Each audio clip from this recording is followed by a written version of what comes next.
Today we're going to be making an iced caramel macchiato, and it is a layered drink, so you do not need to stir it. And I repeat, you do not need to stir it. So the first thing you're going to do is you're going to go ahead and pull 2 shots. We are making a 16 ounce. So you're going to pull 2 shots of espresso, and then you're going to come over here with your cup, fill it up with ice, roughly that much. For a 16 ounce, you're going to put 4 pumps of vanilla. You're going to come over here and get your milk.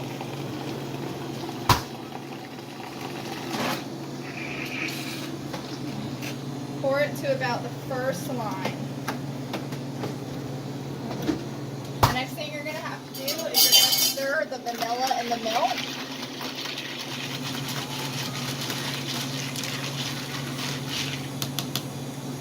You're going to grab your shots and you're just going to gently pull it right over there. As you can see, it is layered. Next thing you're going to do is grab your caramel sauce. You're going to make a pattern on here. You're going to go around once, do a zigzag. Another time, do it the other way. As you can see, the caramel drips, and that is how it's supposed to look. You're going to put a lid on it. Ooh, and hand it to the customer.